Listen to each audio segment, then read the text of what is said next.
Mr. Chairman, we are ready on the live stream. Okay. All right. Call the Board of Supervisors meeting to order. If you would join me in the Pledge of Allegiance, please. I pledge Allegiance to the flag of the United States of America and to the republic for which it stands, one nation, under God, indivisible, with liberty and justice for all.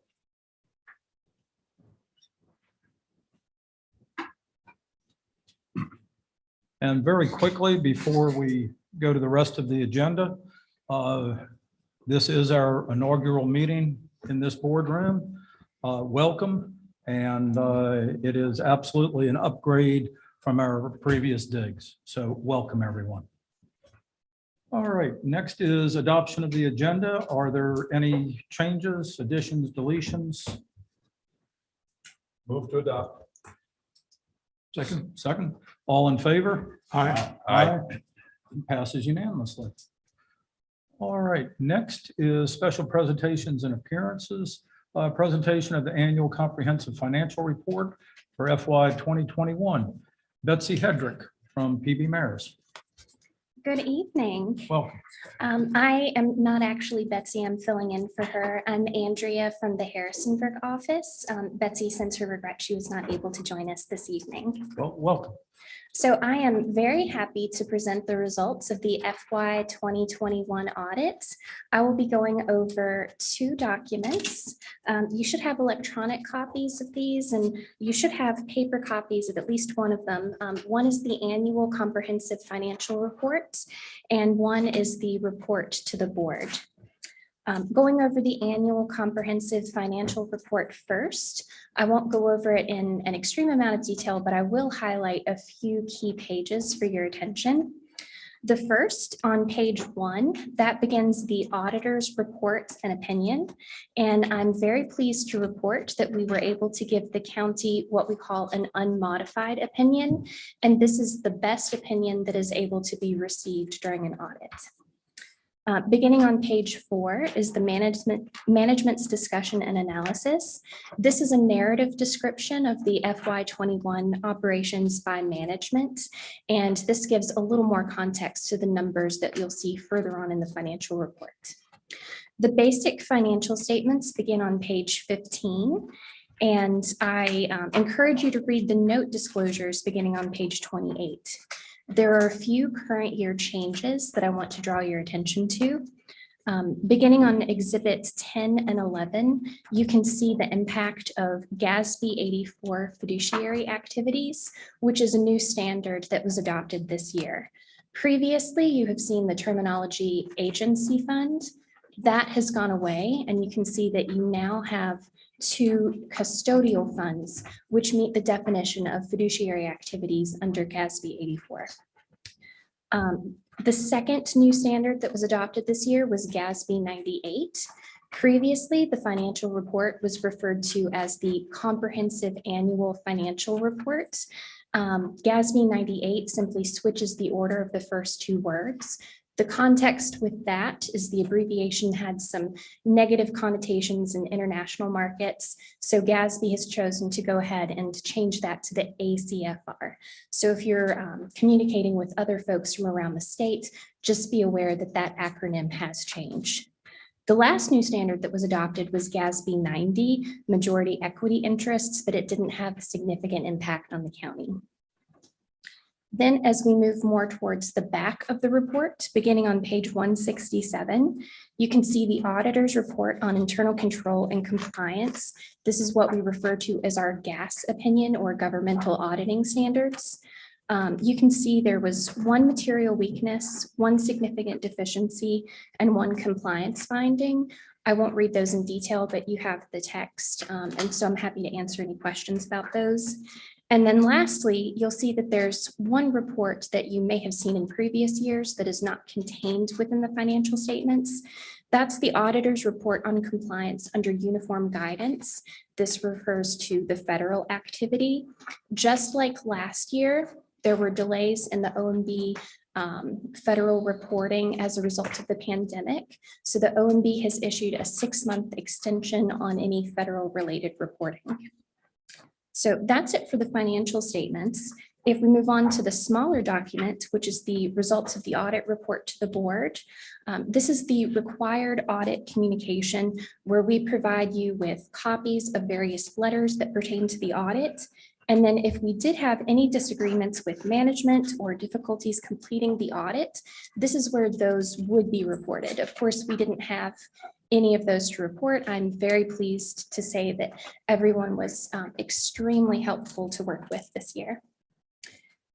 Further on in the report, you can see a list of the significant accounting estimates. This is just a reminder that not every number contained within the financial statements is a hard and fast number. Some of these are estimates.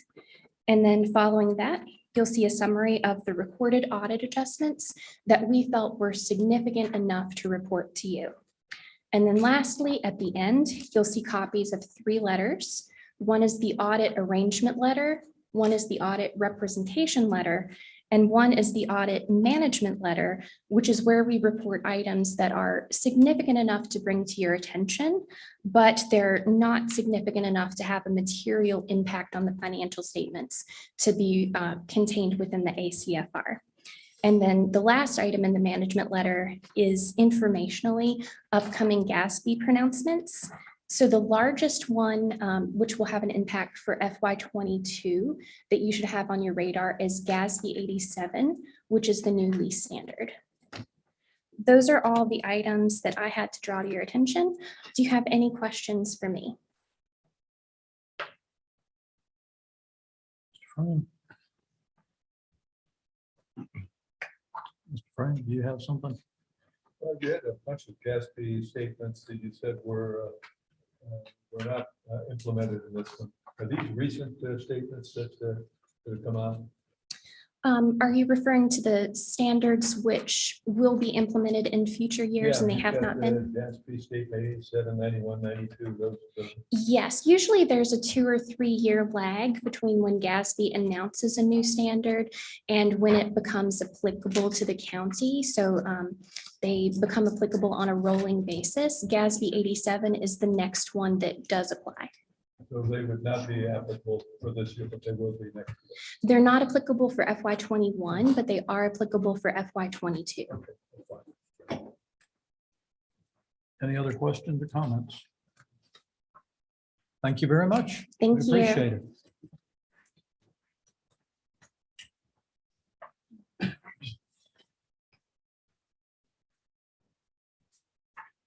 Next is the consent agenda. Motion to approve. Second. All in favor? Aye. Passes unanimously. Right, next is new business. Lease purchase of brush trucks for volunteer fire companies. Ms. Amos. Good evening. In front of you is a memo for the purchase of 5 brush trucks for volunteer fire companies. The selection committee that reviewed specs for the tanker trucks also reviewed various types of brush trucks, pricing components, and contracts that the county could utilize. After much review, Atlantic Emergency Solutions also offers sandstorm brush trucks meeting the requested components through a cooperative contract with CoStars. The original amount of $550,000 was obtained in 2019. Since then, there have been supply chain obstacles as well as increased cost of materials and labor that has affected that price. As a result of these unforeseen challenges, prices for the trucks are now quoted at $698,840, an increase of the existing budget of $148,840. A budget adjustment increasing the estimated financing proceeds by $150,000 and increasing the expenditure by $150,000 in the CIP project would need to be approved to cover these additional expenses.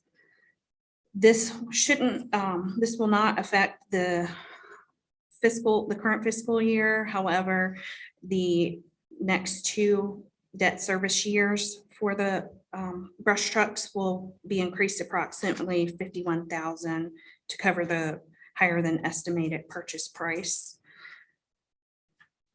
And so you'll see down at the bottom where it's broke out the 150,000 for 3 years. Any questions, comments? What's the anticipated lead time on delivery? It's, I think, the same as with the tankers. It could be quite some time, unfortunately. These prices are locked in when they're ordered then? Yes. Okay. Once I give them the signed contract, it's locked in. You'll be receiving all 5 at the same time. I believe so. Chief Donka will get all 5 at the same time. That's their estimate, sir, but, originally they were telling us 9 to 12 months, and with the tanker, and I've never seen longer. Okay, but they'll all be ordered at the same time? Yes. And come in as possible? Yes. I have one question, and it's just so that the taxpayers understand this. These are county apparatus, correct? Correct. Okay, it's very important that our taxpayers understand that they are paying for these units, that they are county-owned units. Yes. I just, Yes. anything else? Question, Mr. Chairman. When I first looked at this, I thought you were requesting 2 actions by the board, the approval of the contract as well as a budget amendment. Correct. If I heard you correctly, it didn't sound like that was the case, but you're, okay. Mhm. So just want to make sure everybody understands that really, are you going to do them in 2 separate actions or? How do you, I would say that would be our best bet, is to do them as 2 separate actions. First, the financing. Mr. Chairman, I think what I would advise, and this would be Ms. Bradley, but she's spoken with me about this. I don't know that we need to amend the budget currently, and we're really just approving the contract. Well, I'm looking at the item as listed, and it does have a separate approve FY22 budget amendment. So I'll just stop there. I think that is listed as 2 items. Any other comments or questions? I think it's very important for the general public to understand that the cost of everything, especially this apparatus, has gone through the roof, because we're now paying for one brush truck what not that long ago would have bought a pumper. So it's just very important for people to understand that. All right, I would entertain a motion, I guess, for the brush trucks themselves. Second. Any further discussion? All in favor? Aye. It passes unanimously. And then I would entertain a motion to approve a FY22 budget amendment for the $150,000 increase. So moved. Second. Okay. All in favor? Aye. Aye. All right, passes unanimously. Thank you very much. Thank you. All right. Next is a request for food truck restriction on Mount Sharon Road, Route 600. Ms. Simpson. I think Mr. Voorhees is going to cover this item. Okay, in that case, Mr. Voorhees. Thank you, Mr. Chairman. If you recall, Supervisor Marshall raised a question about through truck restrictions on this particular stretch of VDOT controlled roadway. There is a formal process required to investigate and make a determination, and then potentially sign that for through truck restrictions. So this starts the official process following the informal inquiry at the last meeting and requires a resolution from the board. Okay, very good. Everybody been able to read through all of this, and if so, So if we pass this resolution, then we need to conduct a public hearing. Is that what That's correct. that's after the VDOT study, correct? No, so the action this evening would be, one, to authorize the scheduling and advertising of a public hearing to consider the through truck restriction on Mount Sharon Road. Only after that public hearing is conducted could the board adopt a resolution making the formal request to VDOT, and then VDOT would have 9 months to study the request and get a determination back to the county. okay, what about the speed study portion of that? Is that included in that same, or can that be done? We need a separate motion for that as well. Okay, but that does not require a public hearing, No, correct? sir. So By that would- motion this evening, staff would prepare a resolution and forward it to VDOT. It does that not would need a be public Two hearing. separate votes. Then, one Yes. For the speed study and one for the public Yes, hearing. that is correct. Okay, any further discussion, questions? Mr. Chairman, the speed study, since it is a resolution, does need to be done by roll call. Okay. All right, in that case, let's go ahead and if there's a motion to do the speed study. I would vote for the speed study. Okay, is there a second? I'd second that. Okay, at this point, if there's no further discussion, roll call. Mr. White, Aye. Mr. Crozier, Aye. Mr. Frame, Aye. Mr. Marshall, Aye. Mr. Johnson. Aye. Passes 5-0. Very good, thank you. And then at this point, I would entertain a motion to authorize to advertise for a public hearing on Tuesday, January 25th for the actual truck restriction request. And we need to describe is it from one end of Mount Sharon to the other? Is that what we're looking at? That is the request, yes. The Okay. restriction would be from, and Mr. Saunders is Ah. able to join us if you have any questions. Come on up, sir. But yes, the request is from the beginning of Mount Sharon Road to the end of Mount Sharon. Okay. Good evening, sir. Chairman Crozier, good evening. 15. Welcome. I'm Yes, sorry. sir. Route 20 to 6. Yes, sir. Route 20 to Route 615. Right? Yes, sir. Okay. That's the alternate route that you're proposing in the advertisement for the public hearing. That's the proposed Restriction, the alternate route is 615 into Orange. I'm thinking from what I've looked at on GIS, it would have to be 615 into Orange and. Okay. Would the Clifton Road be considered as an alternative route? Going to the east. Well, that's just another mile down Route 20. Right. And it would tie into the Rapidan, the Riverwell, Park Mountain Road, I guess, then back into 615. An alternate route, we would consider the standard of care that was applied in the design of the roadway, such as Route 20. So for both of those routes, they're old roads. They were pre-Bird Act. They weren't designed to any standard that would accommodate a truck. So in our evaluation of the alternate route after the public hearing, if it was proposed that you pass the torch to VDOT, we would weigh the merits of both. We need to include the alternate route in the public hearing. Yes, sir. In the advertisement for the public hearing, you need to include the alternate route and describe it. Doesn't mean that is the alternate route. It is just one that VDOT would evaluate. You have to define a reasonable alternate route. So we need to come up and decide which way we want to go. Well, from what I'm understanding and from what you just said, the reasonable alternate route would be through the town of Orange. Correct? Yes, sir. That's what I heard. Because Clifton Road is not built to standards as such. Right. So that answers your question. Mr. Yeah, it's Moore? only slightly better. But then would not 522 be considered an alternate? I don't think the mileage would be that great a difference, would it not? 522, then back to court. The 522 portion would be designed to a certain standard that we would consider a reasonable alternate route.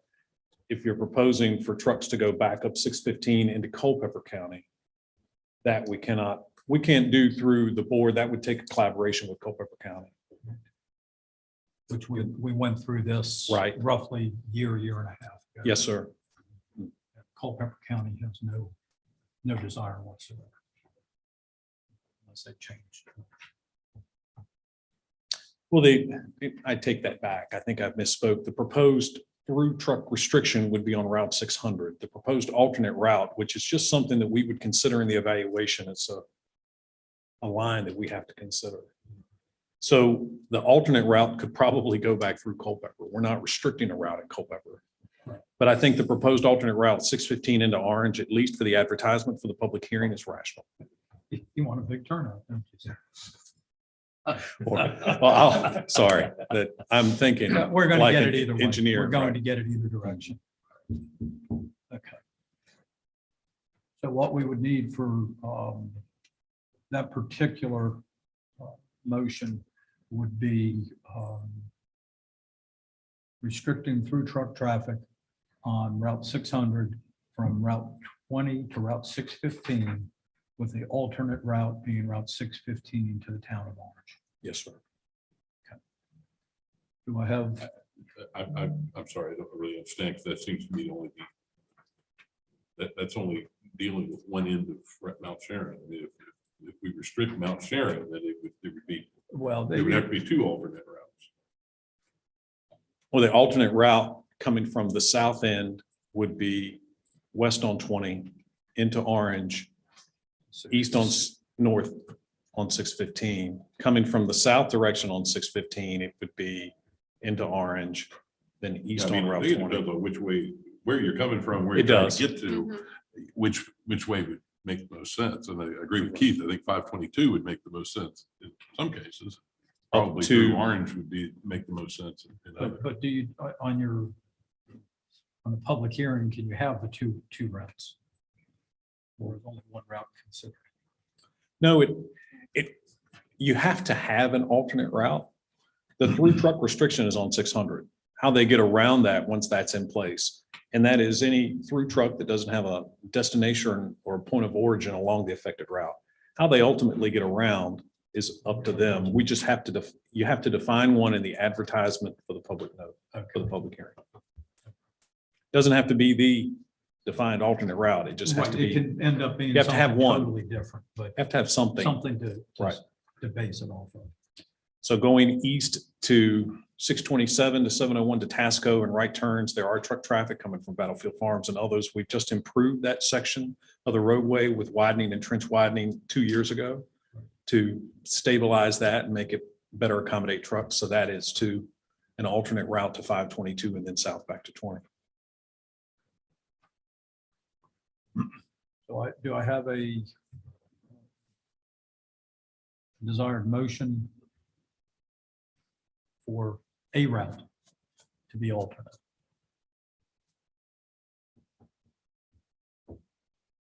Because if we don't get one, we will not have, this will not go to public hearing. We have to have something for the public hearing. I would propose go ahead and wrap in 615 off the route, 20 back to 615. Is there a second on that motion? Second. Further discussion? Okay. Allison, does this need to be roll call? No, sir. All in favor? Aye. Opposed? Passes unanimously. Mr. Saunders, thank you very much. Yes, sir. Thank you all. Good night. Nay. Okay, so in the calendar section, we'll be scheduling a public hearing the 25th. That was your motion to schedule public hearing from what I Okay, understood. so we don't have to address it in the No, calendar. sir. Okay, very good. Thank you. All right. Now for the fun one. Old business amendment to chapter 34, the flood hazard reduction of the Orange County Code of Ordinances. Mr. Gillespie.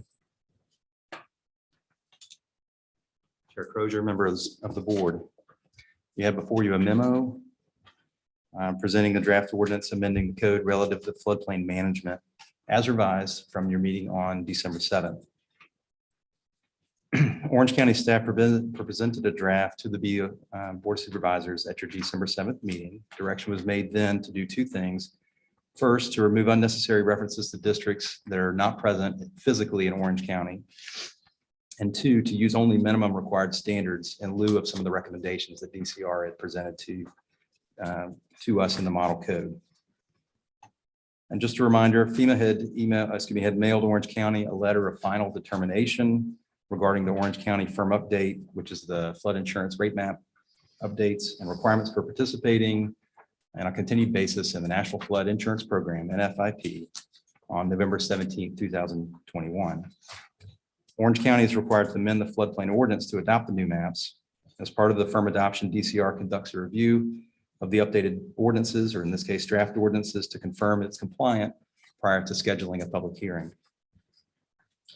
We would send the draft ordinance that is attached as revised after your December 7th meeting, after the meeting this evening, or no later than January 15th if there are further comments or directions made tonight.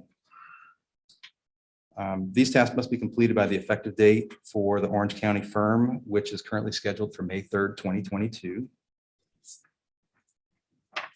I'm going to move to the section on the second page where staff proposes the following schedule. The schedule's been updated based on events since your December 7th meeting.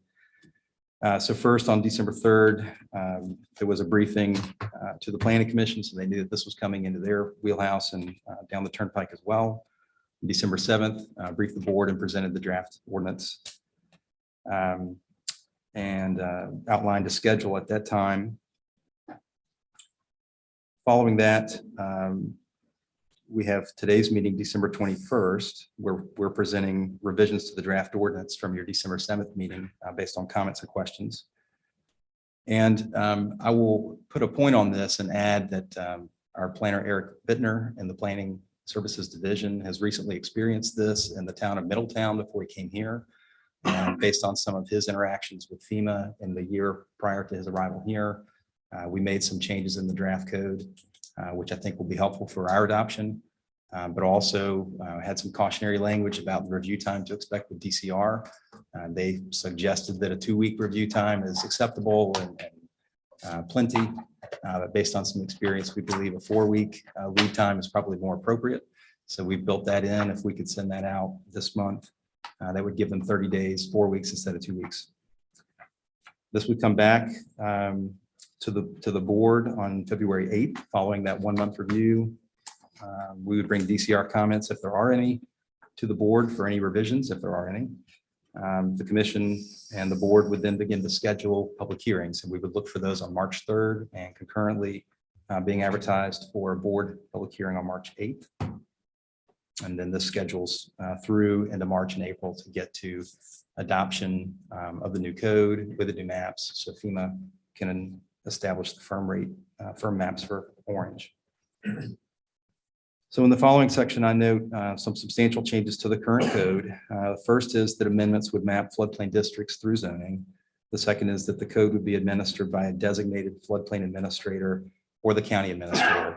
Some of this follows current practice. Some of this is in line with recommendations made through the draft model code for Virginia. Number 3 is not a substantial change, but just a note. As you all remember, I talked about the footnotes, some of the clarifying remarks and footnotes. Some of those footnotes indicate things that are not optional, and some of those footnotes indicate things that DCR was recommending. Based on the direction from the board, any optional requirements we have dropped out. So those are still in the draft code that you have, so you can hear from DCR what their reasons were. The revised draft uses minimum required standards to preserve local flexibility and removes alternatives for more stringent requirements, as I've just said, that are recommended by DCR in 2 ways. Primarily, the first is accessory structures. The second is variances to standards. In the model draft, it is recommended that accessory structures be prohibited. And, but that is a recommendation, not a requirement. So we have dropped that out. Accessory structures are permitted. And secondarily, DCR recommends in the model code across Virginia that variances be prohibited. In other words, there'd be no opportunity for a variance. That's been changed. The board also requested some information. And again, I'll be happy to go back to any of this, or if you want to stop me during these remarks, I'll be happy to do to stop. The board requested the number of parcels in the mapped special hazard areas on the current and the pending maps. And I had some numbers in my head, but I did not want to be incorrect when you asked me that. And it was 1,000 and 2,500. Those were the numbers I had in my head. The actual numbers are 939 parcels in the current mapping, and in the pending maps, 2,791. And the increase is over 1,500 parcels that have been added at Lake of the Woods, around the lake. And I would note, a good follow-up question would be, well, okay, those are parcels identified newly as being in a flood risk area. What is their risk? Being on a dam controlled lake, of course, they have the ability to do a release. And so they can remove the level of the water and diminish greatly their flood hazard risk in the event of a heavy rain event. And then secondarily, the question was asked about potential impacts on county personnel for additional inspections. So the draft ordinance, as is presented to you, includes some criteria for registered engineers or architects to certify compliance. If it's a model building or a prototype where the architect or the engineer can certify that this particular specification can be used, then it's a standard design. Prototype basically is stamped out for approval. If it's a custom design, then yes, the county personnel will be looking at that custom design certified by the architect or the engineer as in compliance with the code sections. Some of these we look at today under Chapter 34. Some of these would be a little newer as floodplain management has evolved to look at flood walls and the ability to flood through a foundation or build on piers. So that goes through the code as it's been revised based on your direction and answers to the questions and comments you had at the last meeting. Questions or comments? Mr. Frame? So we eliminated all the districts that did not apply to Orange County. Yes, sir, correct. So I had left those in for transparency, just so you knew they existed, but no, the VE zone in the coastal area has been removed, as well as the H zone. And the AH zone as Any well. indication that that's going to be a problem with FEMA or the state? No, we haven't called and asked about that, but again, they're not mapped here, so there is no good reason to have them here.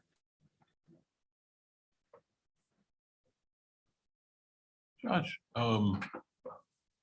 Article 5, existing structures in floodplain areas.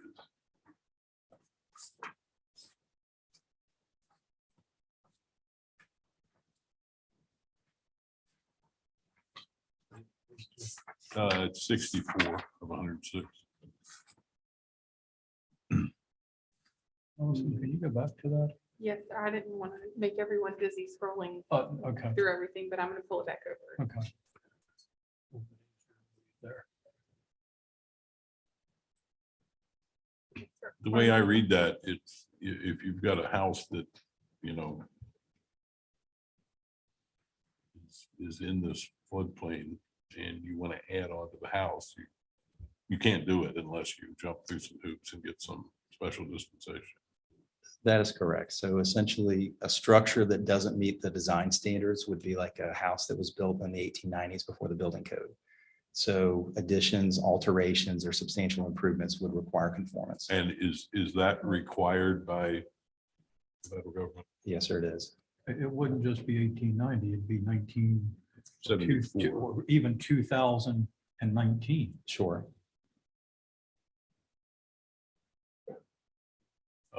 That to me is just ridiculous.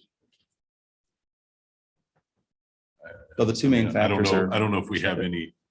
I don't know if we have any recourse, but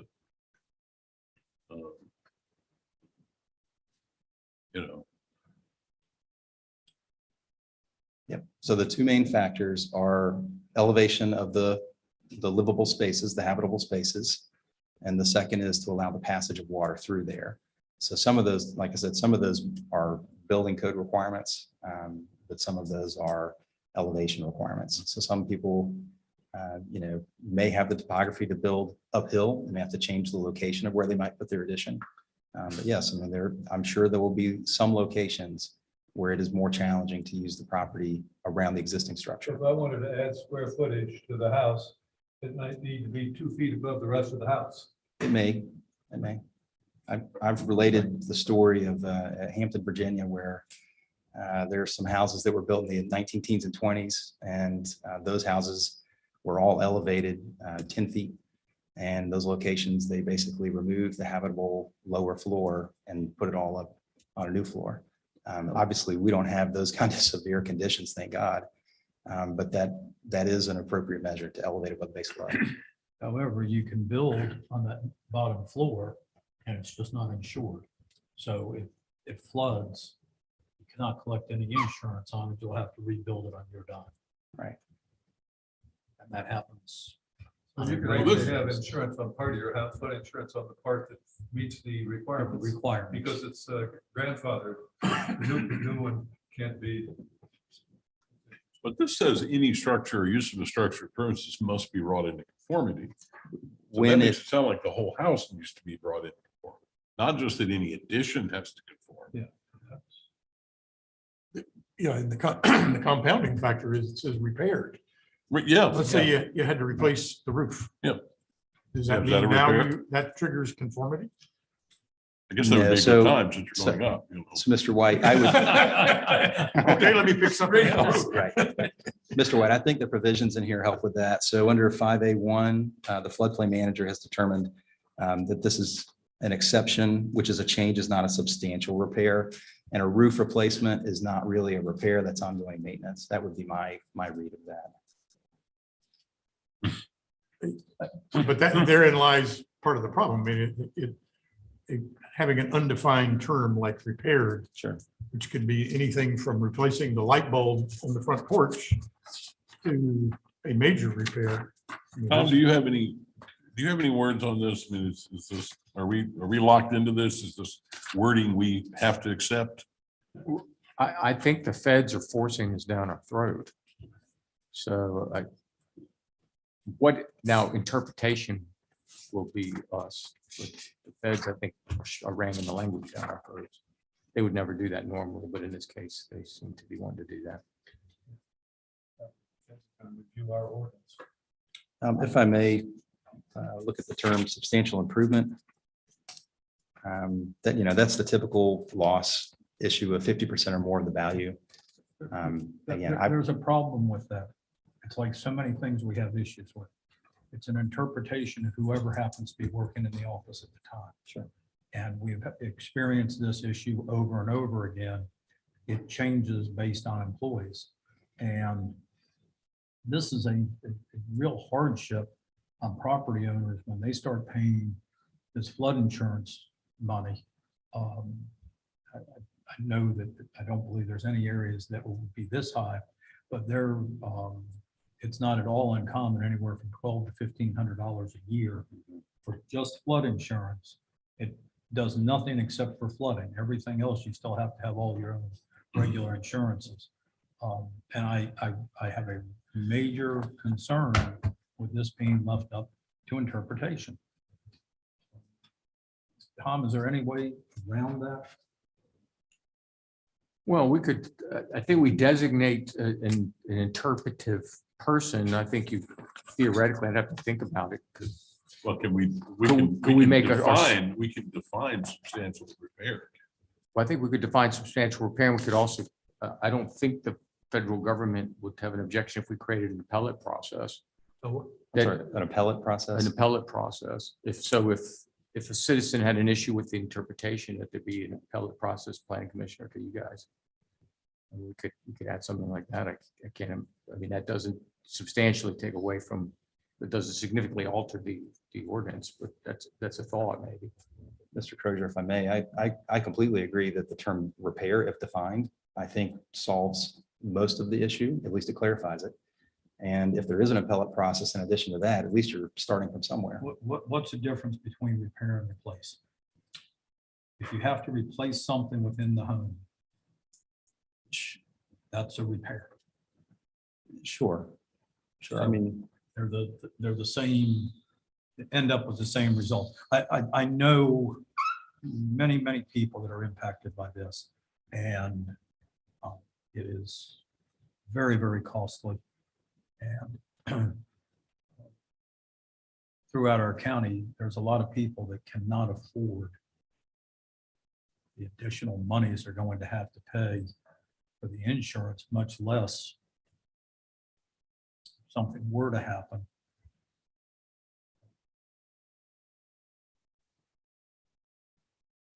Replace it.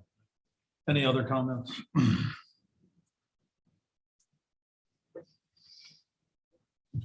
We're basically locked in by the federal government.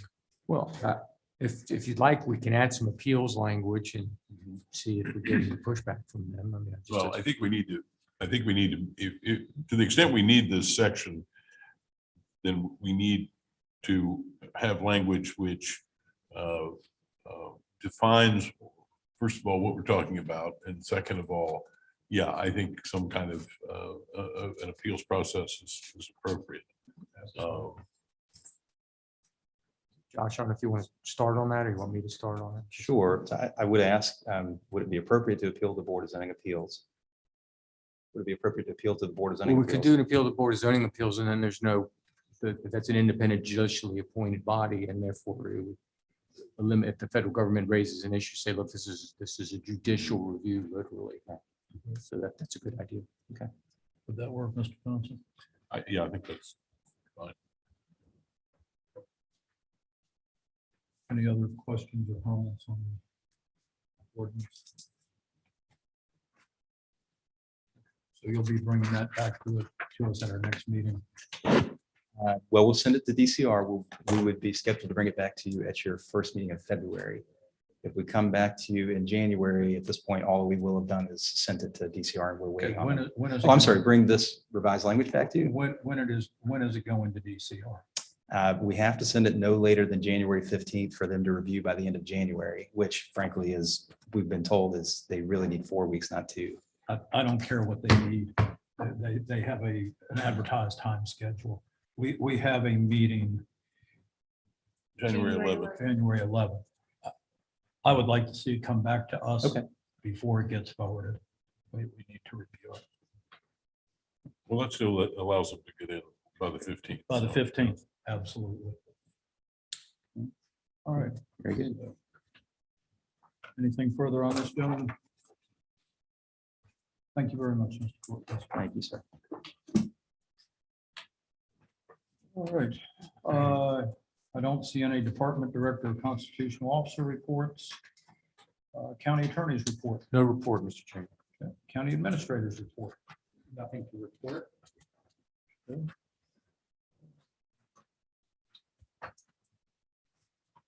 Board comment. Mr. Marshall, let's start with you, sir. Currently no comment. Other than these are nice facilities. Really appreciate it. Mr. White. No comment. Mr. Johnson. Well, it was a long and winding road to get here, but we're finally here. And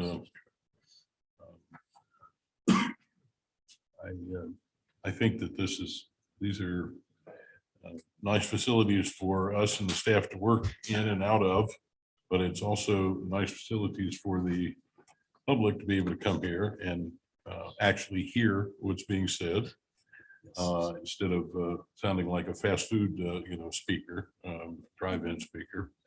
And also people who will be watching online should be able to hear and maybe even see what's going on. So I think we step forward out of the 1980s today and into the third decade of the 21st century. And so I think that's a good thing. And hopefully this building, which primary purpose was to house emergency services, sheriff's department, information technology, EMS, and 911. But also this room will be the emergency operations center, There's rooms over here on the side, which will be used as breakout rooms. So when there is some type of disaster, such as a flood, for instance, or tornadoes or snowstorms or whatever, this will be the room in which the emergency operations people are working out of. So as I said, it's been a long time coming, but we're finally here and I'm thankful for that. Good. Thank you, sir. Mr. Frame. A couple of meetings ago, we passed the ordinance on radon in terms of that. And so I put an article in Lake Currents about it. And one of my constituents saw that article and decided to have his place tested.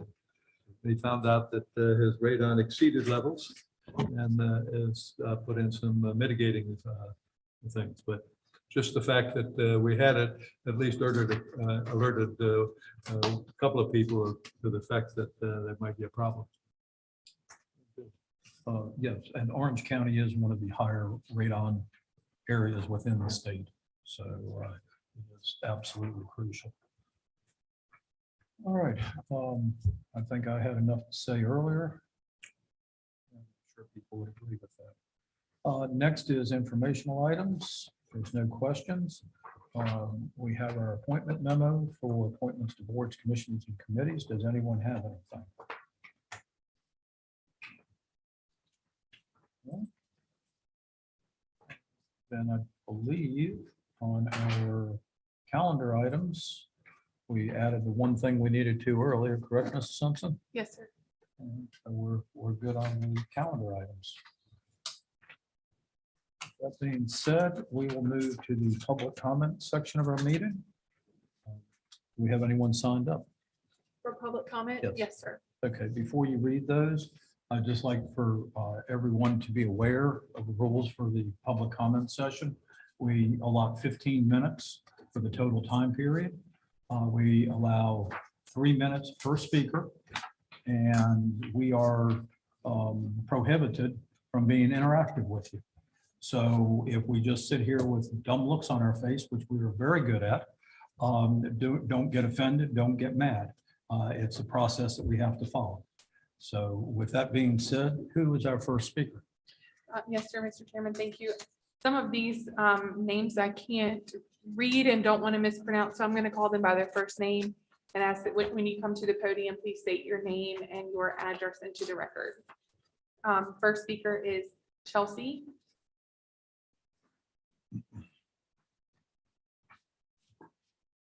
Hello, I'm Chelsea Quintern, 35171 Sarah Court, Locust Grove, Virginia, 22508.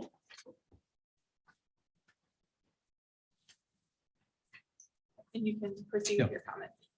Okay, I'm going to talk really fast because I have a lot to go over. We've been through 57 emails, so I figured it was high time that we came out and addressed you all properly and appropriately. We can introduce ourselves. I'm here representing Germanna Heights Phase 2 HOA, currently their president. We feel as though our concerns have not been heard in many aspects of our neighborhood. We're grateful for the diligence and efforts to have a road paved, trees planted, and lights installed in the other half of the community. Additional concerns were raised over apparent forcible taking of A&K Boulevard. I would like to go on record as being owner of the property, in addition to requesting Germanna Heights property not be removed without prior consent of the HOA. We would be happy to discuss agreements that would be beneficial to the community and to the county, but parking is needed and there are not enough spaces per requirements for the needs of our residents. According to Article 5 in the Code of Virginia, a standard space for parallel and curvilinear parking is 8.5 feet by 21 feet. Homes are also required to have 2 spaces per dwelling unit. The homes with garages were, for the most part, planned for 1 driveway space and 1 garage space. The dimensions of the garage style homes are 11 feet 2 inches by 20 feet 3 inches, shy of the parameters of a parking space. Various parking spaces for homes without garages also measure short, upwards of 9.5 inches for some homes. This gives rise to the need to have additional parking, which can be accommodated through the use of A&K Boulevard. At various times, upwards of 50 vehicles use this road for additional space.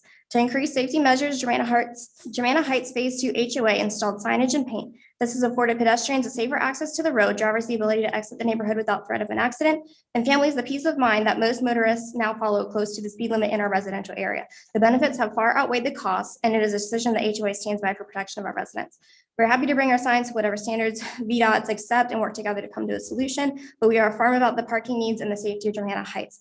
My concern after speaking with Alan Saunders, and this is prior to our last correspondence via email, the VDOT engineer, the parking is absolutely not allowed on secondary roads, and we understand the cost associated with maintenance is greatly weighing on our decision making. Further, with plans for infrastructure growth behind our neighborhood, we'd be amiss if we did not bring up traffic concerns as well. With Walmart being at our back door, many surrounding community members use A&K as a cut through to catch the light at Flat Run Road. This would not be a problem if people did not disregard the safety of our community. As greater plans to develop, this will become a much larger problem for our community. Stop signs are removed, then our community members will not be able to safely leave the community and likely will build beyond the capacity of the one traffic light. Without signs, the public that accesses our private road would fly through the community at an unacceptable speed. Due to this being a private road, police were also not authorized to run radar. We decided to take the matter into our own hands. Long story short, we spent over $7,700 on care and improvements of A&K, snow removal, salting, and improvements without any help from the developer. Additionally, budgeted $4,000 to $5,000 for speed humps to be added between Farzy and Sarah Lane. We also have several bus stops which raise concern. We also have various specifications that have not had any action on since the contract was made between the developer and the county. They were supposed to be completed no later than April 30th. The circuit court is also to have jurisdiction over any disputes that arise. Sidewalks for right-of-way for A&K Boulevard along the entire frontage of the property. Article 8, Section 54-132 lists the statute that requirements playground pursuant to requirements of Orange County Code zoning ordinance, Section 70-429 requirements for common areas. So I guess that concludes me. I will email you all with the rest. Thank you. Thank you, Chelsea.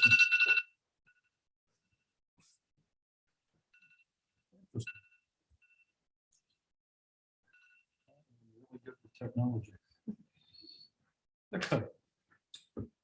Next speaker, Mr. Chairman, is Jonathan.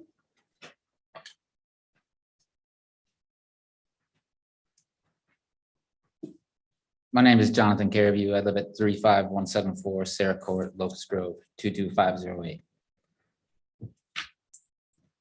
Thank you. I've prepared a statement, but I'm going to speak to you the honest truth that I don't think the community knows, and I don't know if everyone on the board is understanding. This county has a problem with a developer.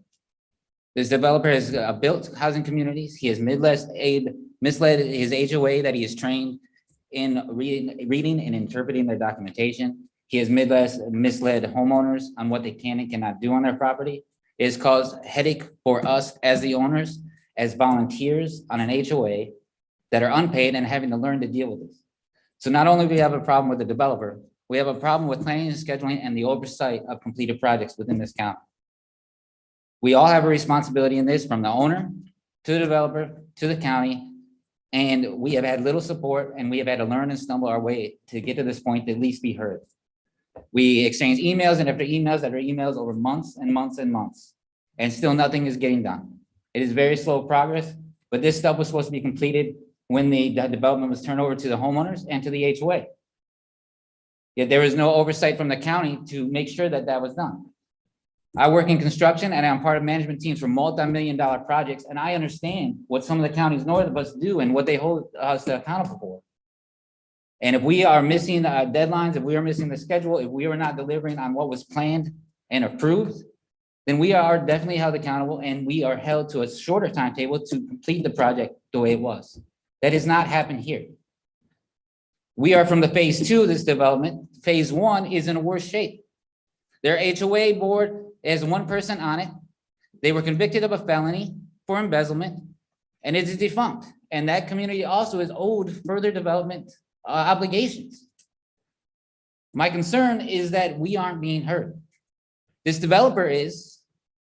When there was a write-in candidate for our district in this last election, then he moved and he started erecting signs. His subcontractor started erecting signs for that candidate in our jurisdiction, our representative. So my question is, are we representing the owners, the residents that live in this community, or are we representing the developers?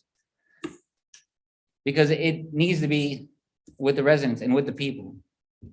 It shouldn't become our burden when the developer fails to be able to have to fight to get this far, to get what we were owed, to get what we were purchased for.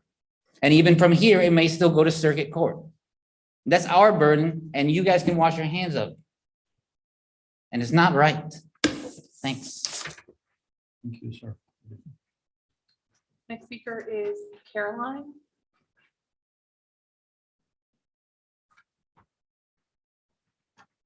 Hello, My name's Caroline Freeman. I live at 35252 Sarah Court, Locust Grove. I was not planning to speak today. I have come to support all the residents that live in Germanna Heights Phase 2. And I know our community in general, we have a Facebook group, like we're all very concerned about the parking situation. When I moved there with my fiance, we've never struggled about anything. We have family close by. We're trying to build a family ourselves.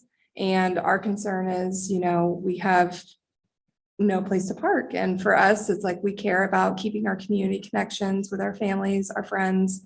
And they're going to have no place to park. How are we going to have guests? How are we going to be able to, deal with those sorts of situations, holidays, all of those sorts of things that are just a standard part of life and a standard part of being a human being and being in our community of Orange. And we love our community of Orange. But it's making us think about what we want to do for our living situation moving forward, because we're forced to not even be able to have guests in our home. That's a big concern for us. So I just want to speak to the fact that, I really respect the people in my community and how they advocate for us and our rights. And I'm here to support them in the fact of the VDOT parking situation. And I'm happy to speak with anyone if I need to. Thank you. Thank you very Thank much. you. Next speaker is Carol.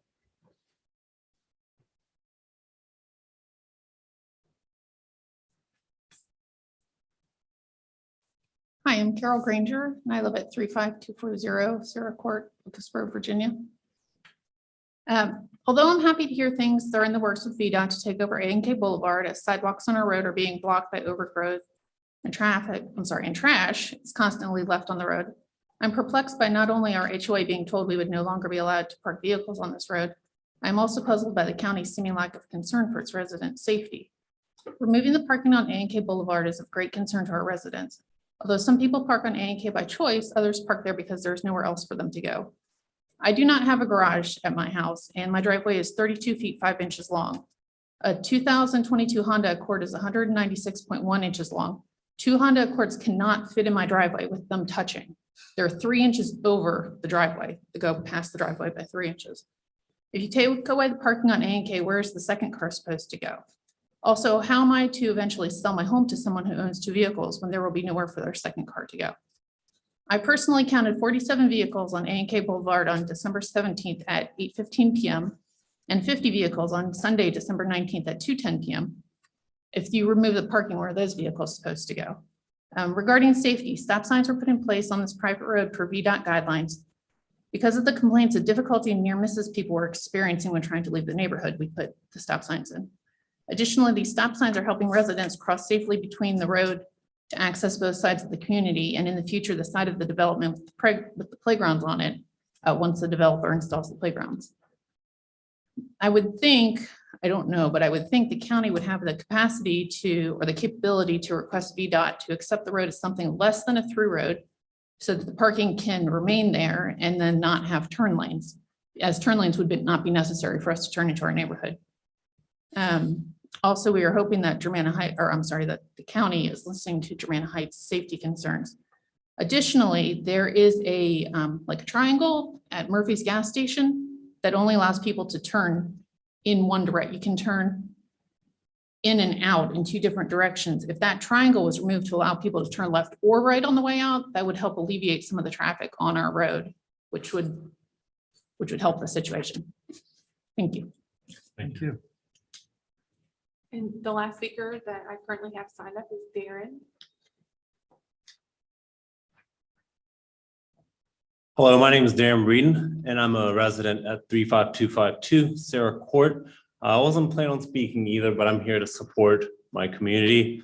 The parking is an issue. As we had mentioned before, there are 50 cars parked there on a daily basis because of lack of parking available in our driveways. My fiance and I, we really have to squeeze in there with the, she has a Civic and I also have a F-150 full bed. And sometimes if I don't get close enough, my truck will spill over into the sidewalk. So the parking isn't ample, and the street parking is something of concern because a lot of folks work construction, they have to haul a trailer that's not gonna fit in their driveway. Also, the speeds on the road are a bit concerning as well, considering that the bus stop is located on A&K Boulevard. And thing is, I grew up in Orange County. I'm proud of Orange County. I absolutely love it here. And with the current restrictions in place, I may have to consider other options, and I really don't want to do that. And most important thing is I just want us to be heard. That's all. Thank you. Thank you. So that was everyone who signed up? Everyone that signed up in advance, yes. Okay, very good. All right. Everyone, thank you very much for your comments. I'm sure we're currently looking at things and hopefully we'll get things moving along. All right. We will now go back to our public hearings. First is proposed lease of county-owned property.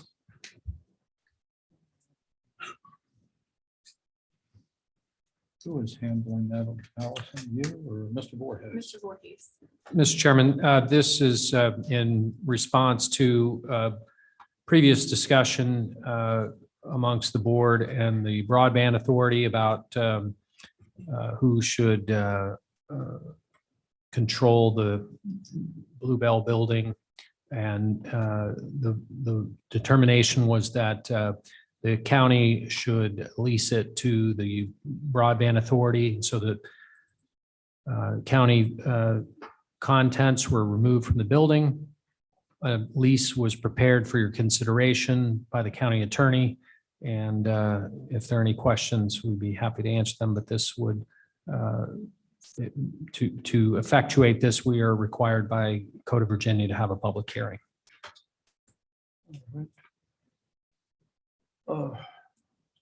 Any questions for Mr. Voorhees from the board? Hearing none, open the public hearing.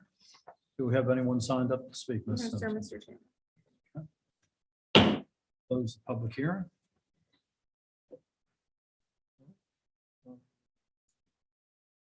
Have a motion. I move we approve the lease. No second. Okay. Any further discussion? Allison? We did a roll call. Yes. Mr. Johnson. Aye. Mr. Crozier. Aye. Mr. White. Aye. Mr. Marshall. Aye. And Mr. Frank. Aye. Passes 5-0. Thank you very much, ma'am. Our next public hearing is proposed cigarette tax ordinance. And that again is Mr. Voorhees, I presume. Thank you, Mr. Chairman. The board previously authorized the scheduling of a public hearing to consider a cigarette tax ordinance. This stems from the General Assembly's action to allow all local governments to levy a tax on cigarettes. Previously, this has only been something that municipal governments could do. Some follow-on discussion at the General Assembly level pushed forward that the notion that this should be done regionally. And so we have previously considered joining this region's taxing authority, which is the Blue Ridge Cigarette Tax Board. And the final step to actually levy and collect this tax would be to set the tax rate. And that's what's to be heard at the public hearing. And so there is a resolution and ordinance, actually an ordinance attached for your consideration. Very good. Any questions from the board for Mr. Voorhees? Mr. Marshall?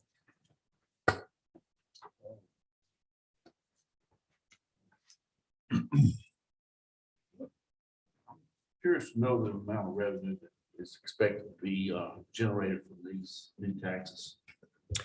Not only the first year, but maybe years thereafter, because I think it's going to be a little dynamic. We may not get as much as continue through. Mr. Marshall, I think you're correct. There's some difficulty in predicting the ebb and flow on this. An effort was made to predict the cigarette sales on a sort of per capita basis in our region, which generated an estimated revenue for Orange County of just over $300,000. But we don't really have a great way of verifying that until we actually see how tax rates impact sales. But there's some belief that that's the best methodology that we have access to at the time. So we're saying that basically you don't know how sales will be affected by this tax rate. It could be a negative number. Well, I think that the concern is that there could be some diminishment, but on the other hand, if everyone in the region is charging a tax, then that demand probably will even out across the region. But we haven't had a cigarette tax region-wide before, so it remains to be seen exactly what would happen. But as it stands now, there are cigarette taxes in the towns in Orange County and in the city of Charlottesville. There are no county taxes. So we'll just have to kind of understand that those dynamics are in place. But should this pass, we will be joining the adjacent counties. And so that choice to move to non-tax jurisdictions will be diminished. Anyone else? Okay. I had a number of questions and I believe I've gotten some answers to. The one that is still outstanding is how much it's going to cost the county to participate in this board as far as paying for salaries. One other comment is through some research and information that you sent to me, Mr. Voorhees, the wholesaler is the one that will, they'll get the stamps from the commission and they will be charged to the retailers. The actual wholesaler incurs no additional cost. All the cost is passed through to the retailer and then to the final purchaser. Is that correct? More or less, though the retailer is not required to pass the tax directly on. The retailer can set the price however they wish to set it. But the tax gets paid from the distributor. When the distributor passes the stamped cigarettes to the retailer, that is when the tax is collected.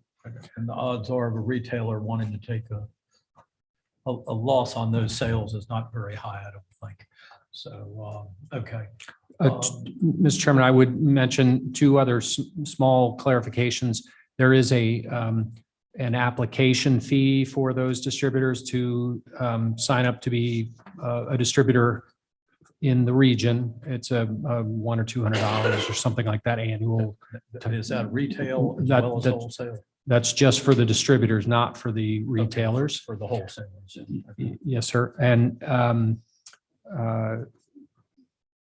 there is a 90-day sell-through period, meaning that the Cigarette Tax Board would not expect retailers during the month of January, February, and March to have taxed cigarettes on their shelves to allow them to sell out their existing inventory before they have stamped product on their shelves. So we're trying to make it as flexible to the retailers as we can. Any other questions? Yeah, who's going to police the illegal acts? Who will police that? So the Cigarette Tax Board, in kind of modeling other boards, is advertising for a one part-time enforcement agent who would do spot checks and handle some of the communications with retailers. Most of the enforcement is really done through the distributor the collection and the passing along of the stamped product, retailers aren't really able to get unstamped products in the normal marketplace. If you were to acquire such products, it would be irregular. And that's the sort of enforcement spot checks that the revenue agent would be asked to check on. Okay. And any further before we go into the public hearing? Mr. Johnson? Okay. All right. Open the public hearing. Do we have anyone signed up, Ms. Simpson? Yes, sir, Mr. Chairman, we have one speaker signed up. Adam Bryson, resident of Orange.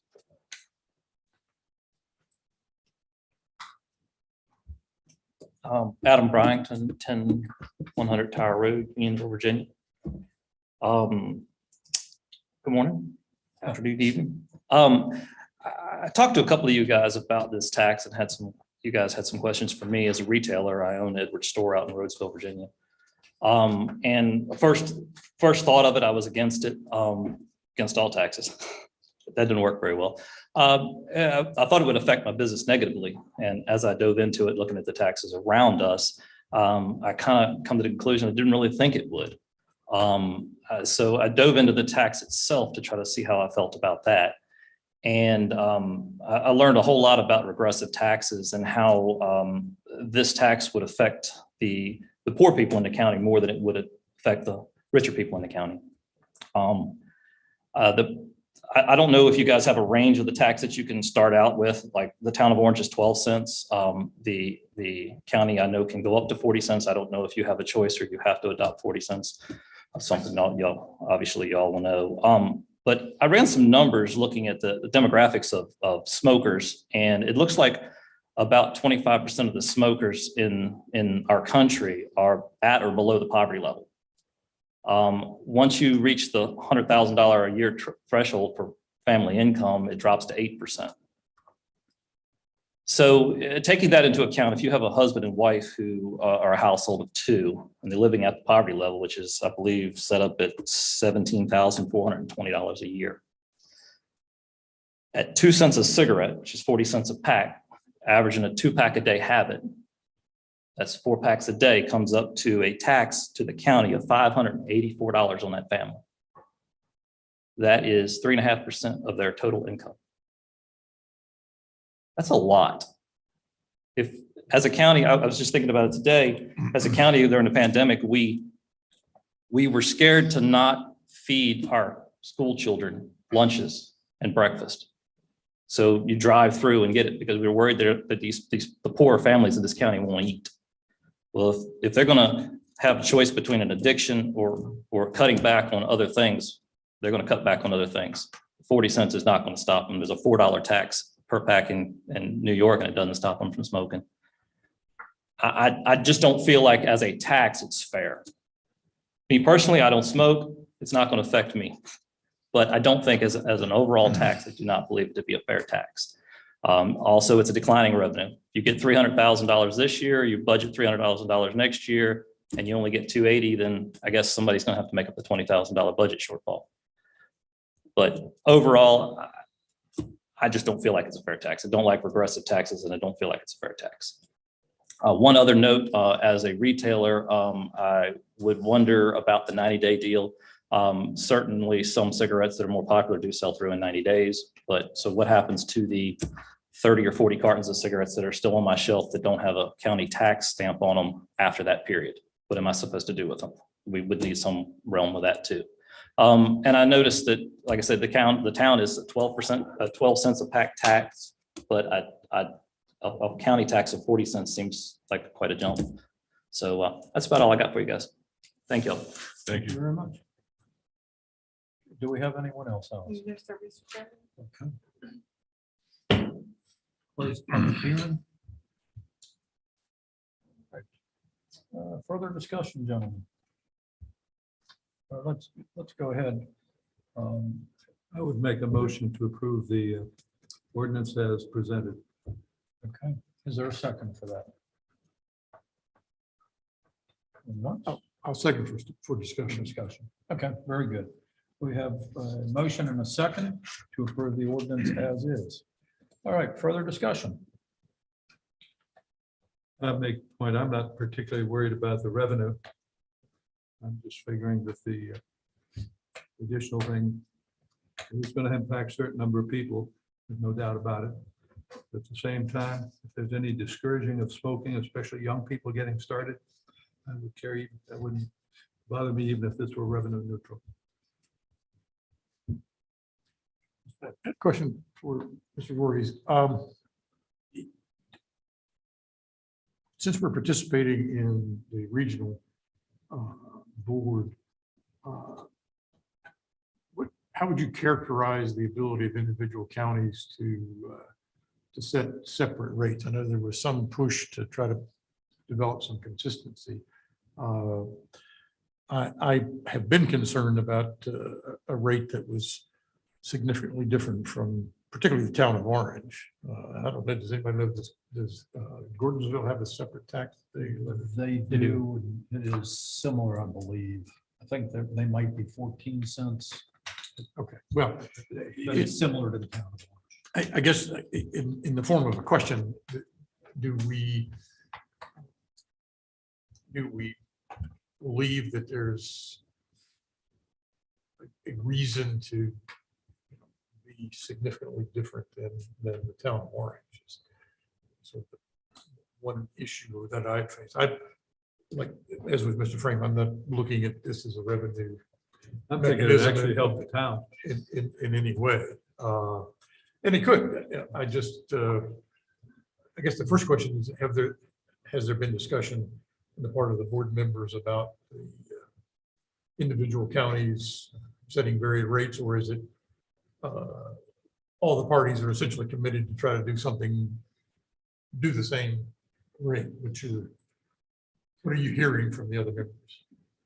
Mr. White, I think there was a significant discussion about kind of setting a regional rate so that there would be less incentive for folks to change their purchasing behavior because one jurisdiction was less or what have you. Having said that, there's also an acknowledgement that that is purely a local decision, and the administration is being set up so that whatever rate is being charged by that jurisdiction is perfectly acceptable. That is how the Northern Virginia Cigarette Tax Board operates. A number of the jurisdictions are different from one another. The information that I've passed along to the board shows Albemarle, Fluvanna, Greene, and Madison counties at 40 cents. The town of Madison at 40 cents. But Charlottesville's at 55 cents. They're grandfathered from their previously General Assembly authorized higher rate.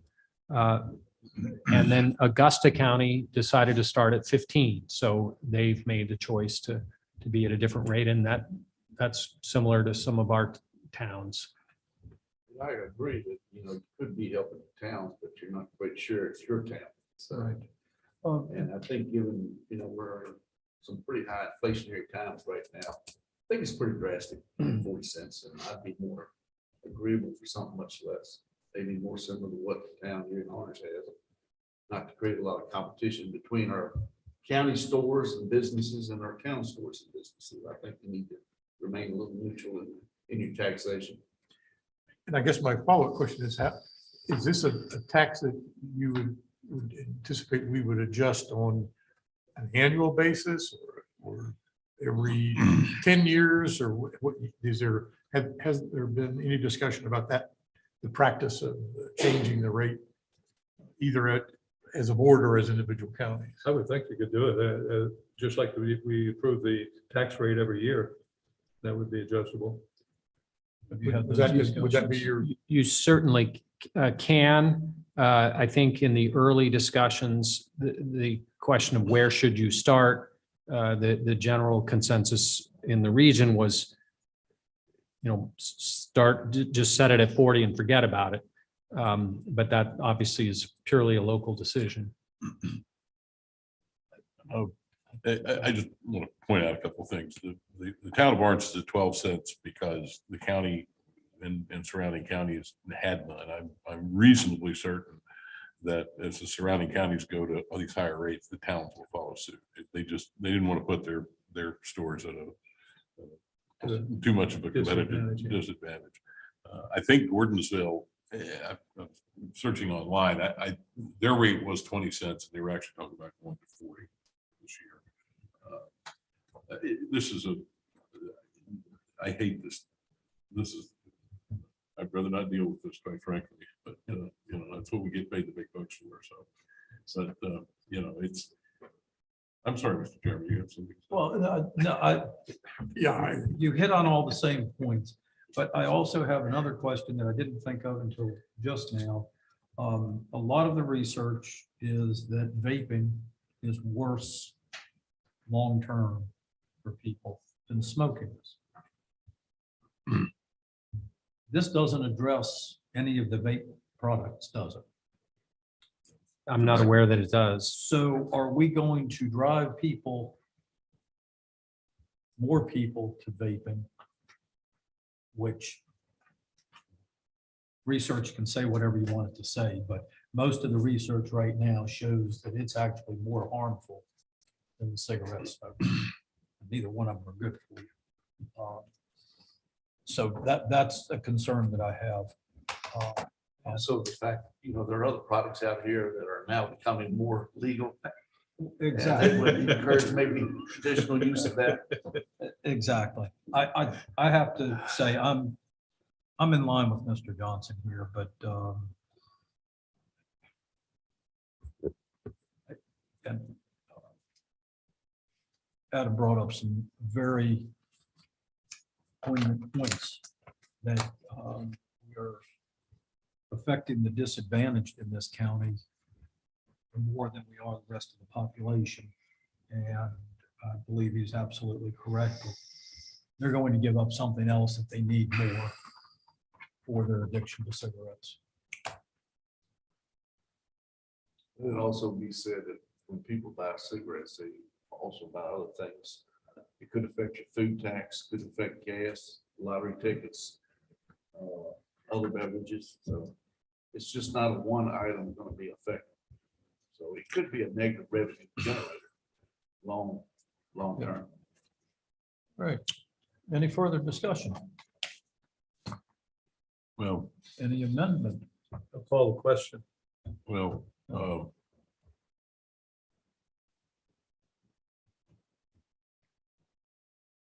yeah, this is a very difficult spot because on the one hand, you're raising taxes, which I don't like to do.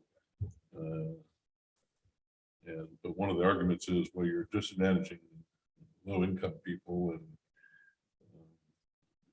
which I don't want to do that, but then low-income people spending money on cigarettes is not the best thing, but then it's not government's job to look over everybody's shoulder, tell them what they should or should not be doing. So this is a difficult call for me. Absolutely. And the question's been asked to be called, but I do have one more question for the county administrator. If we were to adopt the ordinance with no taxation at this point, what would the county's cost to the commission be? That's a great question, Mr. Chairman. I'm not sure that I have a confirmed answer on that because I would certainly make the argument that it should be zero since we wouldn't be asking the commission to do anything on our behalf. But I think that I could imagine some of them saying, well, then why are you burdening us with your presence? And my part of the background for my question is, if we were to leave it for a year at that zero rate, that would give time to find out what the result is in other jurisdictions. That's a good point. And that would give us the opportunity to make a more informed decision because we don't want to adversely affect our retailers in the county. That would boost our retailers' business. Well, I was not going to go there, but. I mean, I'm not sure that's what I want to do. Right. That's a but, good thing. that is a thought. If no one else has anything else, the question has been called. And Ms. Simpson, could you do a roll call? Yes, sir. Mr. Chairman, there's a motion and second for the ordinance as presented. Mr. Marshall, Now, this is a motion for approval. this is a motion and second to approve the ordinance as presented with As it 2 is. cent tax 2 cents. per cigarette. Per cigarette? I vote no. Mr. White, I vote no. Mr. Johnson, No. Mr. Freeman, Aye, yes. Mr. Crozier. No. I'd like to put another motion on the table that we match the town of Orange tax rate. Let's see if anybody has an appetite for that, since it would be. I'd second that. Any further discussion on that? Which is 12 cents, correct? That's my understanding. Per pack.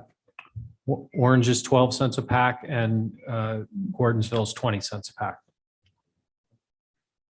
All right. That being said, any further comments? Roll call, please. Mr. Marshall, At 12. yes, 12 cents per pack. Mr. Crozier,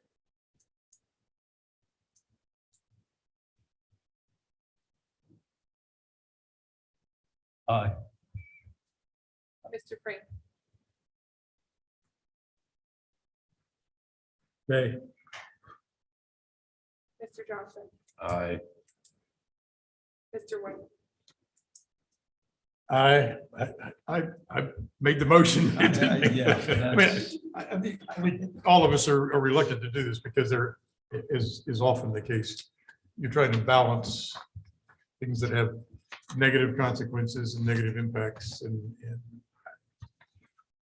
I think we should start the process. We can evaluate it on an annual basis and see where we go. And my suggestion, and I know that we will as individual board members, but that the county stays in touch with our county retailers and see if there is an adverse or a positive effect on their businesses. So that in a year we can reevaluate it and see what we're at. I don't think anybody's happy with this, but it's probably the best compromise we can come to at this point. All right. Our next public hearing is a proposed amendment to the RSA Articles of Incorporation. Mr. Voorhees? Thank you, Mr. Chairman. The board certainly can reflect upon the fact that we've had an ongoing dialogue for some time now about the withdrawal of Greene County from the RSA organization. And one of the key questions is what would RSA look like with Greene County no longer participating? The board entered into an MOU with Madison County to work toward a new governance structure that would have a majority Orange representatives, a board that would be 3 Orange County representatives and 2 Madison County representatives. In order to effectuate that and have a legally enforceable result, a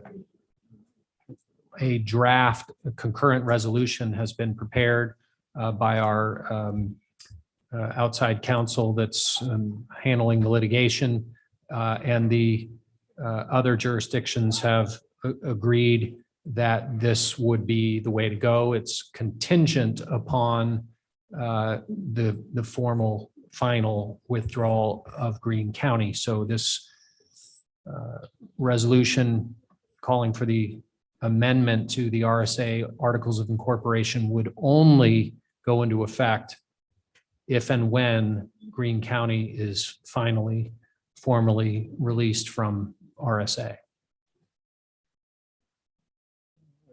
Any questions for the county administrator? And has this been adopted as yet by Madison or Green? I believe it's on an agenda in Green. But I don't know that, I think we're, I thought Madison had. I I think Madison voted on adopted already. it Yeah. last Yes. week, and Green, I think they're meeting this yeah. week. So yeah, Madison. So Madison has, and Green it's scheduled. Any further questions?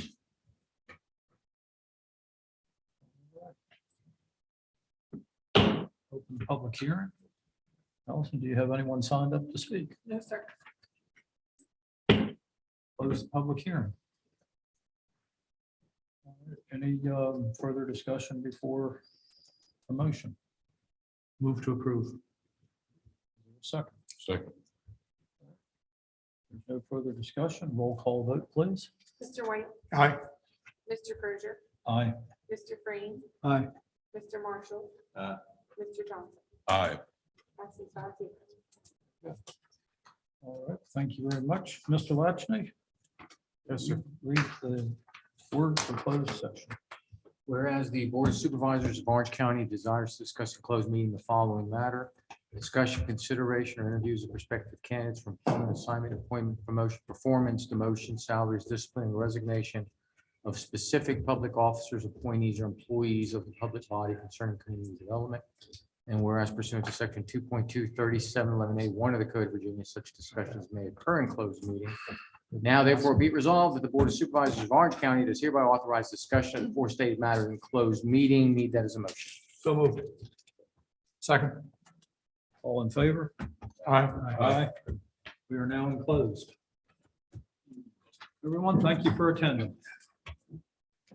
I really like being able to read this. Oh, yeah.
Yeah.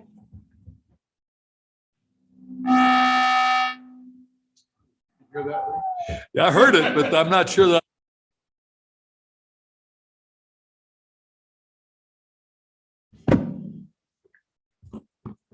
Members of the board, to the best of your knowledge, were the only matters discussed in the closed meeting, public business matters lawfully exempted from open meeting requirements, and that only such public business matters as were identified in the motion by which the closed meeting was convened were heard, discussed, or considered in the closed meeting. Mr. Frame. Aye. Mr. Johnson. Aye.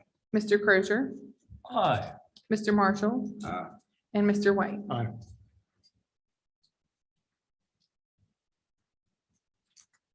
Passes 5-0. Okay.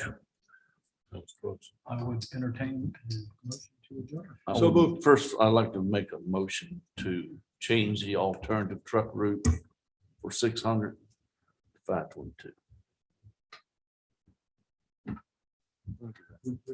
Yeah, what I was explaining to Mr. Marshall is technically what Alan said is you just, by law, and this is what the law says, you just got to show there is another way to go.